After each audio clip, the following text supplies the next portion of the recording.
सो जय Jagannath सांगମାନେ I hope आपण ମାନେ ଭଲରେ ଥିବେ। ମୁଁ ସୁରଜ ସ୍ୱାଗତ କରୁଛି ମୋର ଚ୍ୟାନେଲ SS ନ୍ୟୁଜ୍ ଓଡ଼ିଆ 7 କୁ। ତ ଚାଲନ୍ତୁ ଷ୍ଟାର୍ଟ କରିବା ଆଜିର 10ଟି ବଡ଼ ନ୍ୟୁଜ୍। ତ ତା ପୂର୍ବରୁ ମୋ ଚ୍ୟାନେଲକୁ ଟିକେ ସବସ୍କ୍ରାଇବ କରନ୍ତୁ, ଫେସବୁକ୍ ଆଣ୍ଡ ଇନଷ୍ଟାଗ୍ରାମରେ ଯାଇ ଫଲୋ କରନ୍ତୁ, ଲାଇକ୍ କରନ୍ତୁ ଆଣ୍ଡ ସେୟାର କରନ୍ତୁ। ତ ଚାଲନ୍ତୁ ଦେଖିବା ଆଜିର ଟପ୍ 10 ନ୍ୟୁଜ୍। ଲୋୟର ପିଏନଜି ପାଲଟିଲା ରଣକ୍ଷେତ୍ର, ପୋଲିସ ଉପରକୁ ଟେକା ପଥର ଫିଙ୍ଗିଲେ କଂଗ୍ରେସ କର୍ମୀ। ରଣକ୍ଷେତ୍ର ପାଲଟିଲା ଲୋୟର ପିଏନଜି, ପୋଲିସ ଉପରକୁ ଟେକା ପଥର ଫିଙ୍ଗିଲେ କଂଗ୍ରେସ କର୍ମୀ। ଅଣ୍ଡା, ଟମାଟୋ, ପାଣି ବୋତଲ ମଧ୍ୟ ହୋଇଛି ଫିଙ୍ଗା ଫୋପଡ଼ା ଓ ଚୋରାଇରେ ଫିଙ୍କିରେ ଉତ୍ତର କଂଗ୍ରେସ କର୍ମୀ। ଗୋଡ଼ାଇ ଗୋଡ଼ାଇ ପିଟିଲା ତୁଙ୍ଗ କଂଗ୍ରେସ ନେତାଙ୍କୁ ଗିରଫ କଲା ପୋଲିସ। ବରିଷ୍ଠ ବିଧାୟକ ତାରା ବାହିନୀପତିଙ୍କ ସହ ପିସିସି ସଭାପତି ଭକ୍ତ ଦାସ ମୋହନ ମୋହି ଗିରଫ ହୋଇଛନ୍ତି। କଂଗ୍ରେସ କର୍ମୀଙ୍କୁ ଅଟକାଇବାକୁ ପୋଲିସ ପକ୍ଷରୁ ଲୋୟର ପିଏନଜି ବ୍ୟାପକ ବ୍ୟାରିକେଡ୍ ବ୍ୟବସ୍ଥା କରାଯାଇଥିଲା, କିନ୍ତୁ ଏହି ବ୍ୟାରିକେଡ୍ ମଧ୍ୟ ଭାଙ୍ଗିଥିଲେ କଂଗ୍ରେସ କର୍ମୀ। ସେମାନଙ୍କୁ ଅଟକାଇବାକୁ ପୋଲିସକୁ ନାକେଦମ ହେବାକୁ ପଡ଼ିଛି। ତେବେ ବ୍ୟାରିକେଡ୍ ଭାଙ୍ଗିବା ପରେ ପୋଲିସ କଂଗ୍ରେସ କର୍ମୀଙ୍କ ଉପରେ ପାଣିମାଡ଼ କରିଛି। କେବଳ ପାଣିମାଡ଼ ନୁହେଁ, କଂଗ୍ରେସ କର୍ମୀ ନିୟନ୍ତ୍ରଣ ପାଇଁ ପୋଲିସ ଟିମ୍ର ଗ୍ୟାସ୍ ମଧ୍ୟ ପ୍ରୟୋଗ କରିଥିଲା। ଲୋୟର ପିଏନଜି ମୁହାଁମୁହିଁ ହେଲେ ପୋଲିସ ଓ କଂଗ୍ରେସ କର୍ମୀ। ପରିସ୍ଥିତିରେ ଅଣାୟତ୍ତ ହେବାକୁ ଲାଠିଚାର୍ଜ କରିବାକୁ ପୋଲିସ। ଲୋୟର ପିଏନଜି ପାଲଟିଲା ରଣକ୍ଷେତ୍ର, 15 ପୋଲିସ ଆହତ। ଗୁରୁବାର ଲୋୟର ପିଏନଜି ପାଲଟିଲା ରଣକ୍ଷେତ୍ର। କଂଗ୍ରେସ କର୍ମୀଙ୍କୁ ବିକ୍ଷୋଭ ପ୍ରଦର୍ଶନ କରିବାକୁ ବେଳେ ପୋଲିସ ସହ ମୁହାଁମୁହିଁ ହୋଇଥିଲେ। ସ୍ଥିତି ନିୟନ୍ତ୍ରଣ ବେଳେ ଏଥିରେ 15 ପୋଲିସ ଆହତ ହୋଇଛନ୍ତି। ସେମାନଙ୍କୁ ହସ୍ପିଟାଲରେ ଭର୍ତ୍ତି କରାଯାଇଛି। ସେମାନଙ୍କ ଚିକିତ୍ସାଧୀନ ଅଛନ୍ତି। ଗୋଟିଏ ଗାଡ଼ି ପୋଡ଼ି ଦେବାର ଉଦ୍ୟମ କରିଛି କଂଗ୍ରେସ କର୍ମୀମାନେ, ମାତ୍ର ଡ୍ରାଇଭରଙ୍କ ଉପସ୍ଥିତି ବୁଦ୍ଧି ଯୋଗୁଁ ତାଙ୍କ ହୋଇପାରିନାହିଁ। ଏନେଇ ସୂଚନା ଦେଇଛନ୍ତି ଭୁବନେଶ୍ୱର ଡିସିପି ଜଗଦେବ ମୋହନ ମୀନା। ବର୍ତ୍ତମାନ ସ୍ଥିତି ନିୟନ୍ତ୍ରଣରେ ରହିଛି ଏବଂ ସିସିଭି ଯାଞ୍ଚ ଚାଲିଛି ବୋଲି ଡିସିପି କହିଛନ୍ତି। ଅନ୍ୟପକ୍ଷରେ କଂଗ୍ରେସ ବିକ୍ଷୋଭ ପ୍ରଦର୍ଶନ ବେଳେ ଖବର ସଂଗ୍ରହ କରୁଥିବା ଏକ ଘରୋଇ ଟିଭି ଚ୍ୟାନେଲକୁ ସାମ୍ବାଦିକଙ୍କୁ ମୁଣ୍ଡ ଫଟାଇଛି।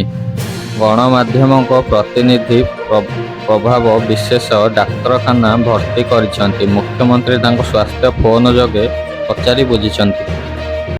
ଦିନ 11ଟାରୁ ଅପରାହ୍ନ 4ଟା ଯାଏଁ ବନ୍ଦ ରହିବ ରାସନ ସାମଗ୍ରୀ ବିତରଣ। ଗ୍ରୀଷ୍ମ ପ୍ରବାହର ଦୃଷ୍ଟିରେ ରଖି ରାଜ୍ୟ ସମସ୍ତ ଜିଲ୍ଲାରେ ଖାଦ୍ୟ ଯୋଗାଣ ବିଭାଗ ବିଶେଷ ପଦକ୍ଷେପ ନେବାକୁ ନିର୍ଦ୍ଦେଶ ଦେଇଛନ୍ତି। ରାସନ ସାମଗ୍ରୀ ବଣ୍ଟନ ସକାଳ 7ରୁ 10ଟା ଏବଂ ସନ୍ଧ୍ୟା 5ଟାରୁ 8ଟା ମଧ୍ୟରେ କରାଯିବ। ଜିଲ୍ଲାପାଳ ନିର୍ଦ୍ଦେଶ ଦିଆଯାଇଛି।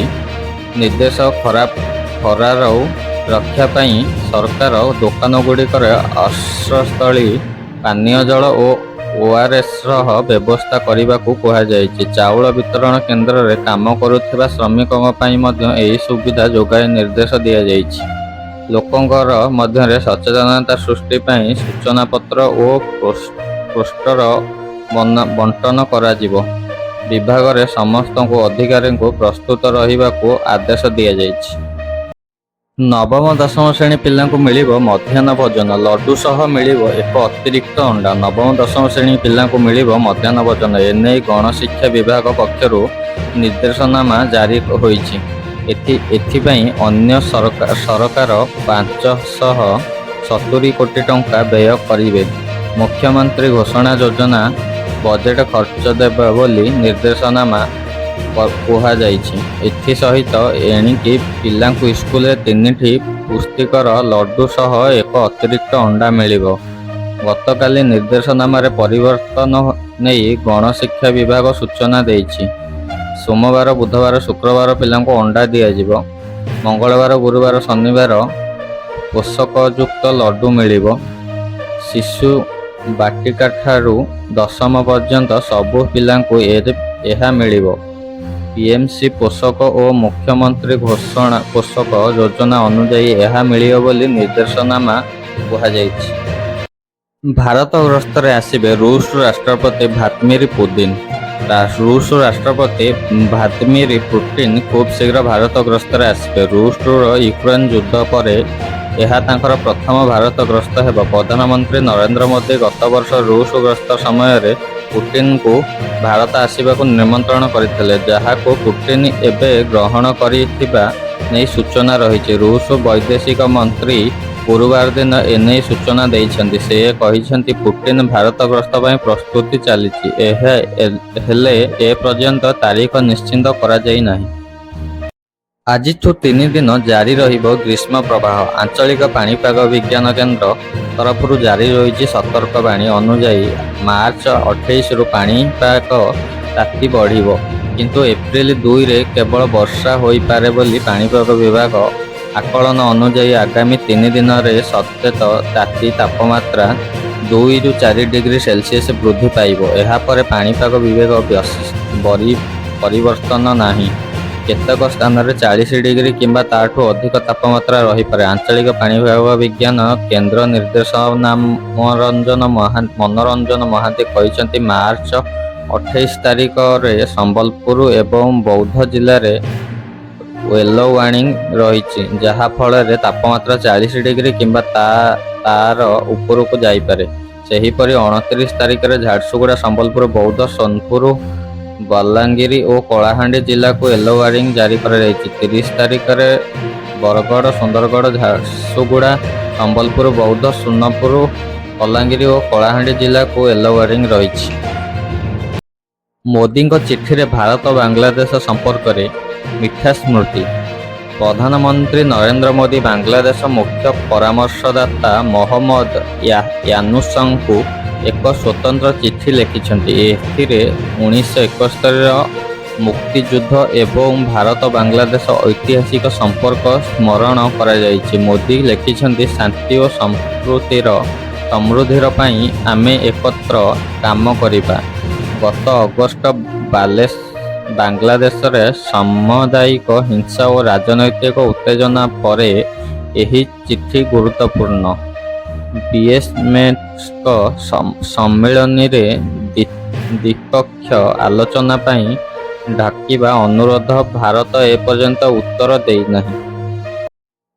ମେଡିକାଲ ଅମ୍ଳଜାନ ପରିଚାଳନା ନୀତି ଜାରି କଲା ସ୍ୱାସ୍ଥ୍ୟ ମନ୍ତ୍ରାଳୟ। ଗୁରୁବାର ନୂଆଦିଲ୍ଲୀ ଏମ୍ସରେ ଅନୁଷ୍ଠିତ ଏକ କର୍ମଶାଳାରେ ସ୍ୱାସ୍ଥ୍ୟ ଏବଂ ପରିବାର କଲ୍ୟାଣ ମନ୍ତ୍ରାଳୟର ମେଡିକାଲର ଅମ୍ଳଜାନ ପରିଚାଳନା ପାଇଁ ଜାତୀୟ ନିର୍ଦ୍ଦେଶିକା ଜାରି ରହିଛି। ସ୍ୱାସ୍ଥ୍ୟ ସଚିବ ପୁଣ୍ୟ ସଲୀଳା ଶ୍ରୀବାସ୍ତବ କୋଭିଡ୍-19 ସମୟରେ ଅନୁଭୂତ ଶିକ୍ଷିତ ଆବଶ୍ୟକତା ଉପରେ ଗୁରୁତ୍ୱ ଦେଇଛନ୍ତି। ଏହି ନିର୍ଦ୍ଦେଶ ଦେଶର ଅମ୍ଳଜାନ ମୌଳିକ ସୁବିଧା ଦୃଢ଼ୀକରଣ, ରୋଗୀ ସୁରକ୍ଷା ଓ ଆପତ୍କାଳୀନ ପ୍ରାକ୍ଷର ଉପରେ ଧ୍ୟାନ ଦେଇଛନ୍ତି। ଏମ୍ସର ଦିଲ୍ଲୀ ହସ୍ପିଟାଲ ପ୍ରଶାସନ ବିଭାଗ ଓ ନିର୍ଦ୍ଦେଶନାମା କାର୍ଯ୍ୟକାରୀ କରିବେ। ହାଇଦ୍ରାବାଦକୁ 5 ୱିକେଟରେ ପରାସ୍ତ କଲା ଲକ୍ଷ୍ନୌ। ହାଇଦ୍ରାବାଦକୁ ରାଜୀବ ଗାନ୍ଧୀ ଅନ୍ତର୍ଜାତୀୟ ଷ୍ଟାଡିୟମରେ ଅନୁଷ୍ଠିତ IPL 2025 ମ୍ୟାଚରେ Lucknow Super Giants LSG Sunrisers Hyderabad SRHକୁ 5 ୱିକେଟରେ ପରାସ୍ତ କରିଛି। SRH ପ୍ରଥମ ବ୍ୟାଟିଂ କରି 20 ଓଭରରେ 9 ଇନିଂସ ୱାଇଡ୍ 190 ରନ୍ କରିଥିଲା। ଏଥିରେ ଟ୍ରାଭିସ ହେଡ୍ 28 ବଲରେ 47 ରନ୍ ଏବଂ ଅନିକେତ ବର୍ମା 18 ବଲରେ 26 ରନ୍ କରିଥିଲେ। LSGର ବୋଲର ସର୍ଭୁମ ଠାରୁ 4 ଓଭର 34 ରନ୍ ଦେଇ 4 ୱିକେଟ ନେଇଥିଲେ। ଜବାବରେ LSG କେବଳ 16.1 ଓଭରରେ 191 ରନ୍ କରି ମ୍ୟାଚ୍ ଜିତିଲା। ପ୍ରଧାନମନ୍ତ୍ରୀ ମୋଦିଙ୍କର ଆୟୁଷ୍ମାନ ଭାରତ ଯୋଜନାକୁ ପ୍ରଶଂସା କଲା ଜାତିସଂଘ। ପ୍ରଧାନମନ୍ତ୍ରୀ ନରେନ୍ଦ୍ର ମୋଦି ସ୍ୱାସ୍ଥ୍ୟ ଭାରତ ମିଶନ ଓ ଆୟୁଷ୍ମାନ ଭାରତ ଯୋଜନା ଦେଶର ସ୍ୱାସ୍ଥ୍ୟ ଖାତାରେ ବିପ୍ଳବ ଆଣିବ। ଜାତିସଂଘ ରିପୋର୍ଟରେ ଭାରତର ଶିଶୁ ମୃତ୍ୟୁ ହାର 2000 ମସିହାରୁ 70% ହ୍ରାସ ପାଇଥିବା ଉପଲବ୍ଧ କରାଯାଇଛି। ରିପୋର୍ଟ ଅନୁସାରେ ଭାରତ ନିଜ ସ୍ୱାସ୍ଥ୍ୟ ବ୍ୟବସ୍ଥାର ରଣନୀତିକ ବିଦେଶ କରି ଲକ୍ଷ ଜୀବନ ବଞ୍ଚାଇଛି। ଆୟୁଷ୍ମାନ ଭାରତ ଯୋଜନାକୁ ବିଶ୍ୱର ସର୍ବବୃହତ୍ ସ୍ୱାସ୍ଥ୍ୟ ବୀମା ଭାବେ ଚିହ୍ନଟ କରାଯାଇଛି, ଯାହା ପ୍ରତି ପରିବାରର 5.5 ଲକ୍ଷ ଟଙ୍କା ସୁରକ୍ଷା ପ୍ରଦାନ କରାଯିବ। ଜାତିସଂଘ ଭାରତ ଏହି ସଫଳତାର ଅନ୍ୟ ଦେଶଙ୍କ ପାଇଁ ଏକ ଉଦାହରଣ ଭାବେ ପ୍ରସ୍ତୁତ କରିଛି। ନେପାଳ, ଘାନା ଆଦି ଦେଶ ସହ ଭାରତ ଏକ ପ୍ରଗତି ବିଶ୍ୱ ସ୍ୱାସ୍ଥ୍ୟ ଖାତାରେ ମାଇଲଖୁଣ୍ଟ ସାବ୍ୟସ୍ତ ହୋଇଛି।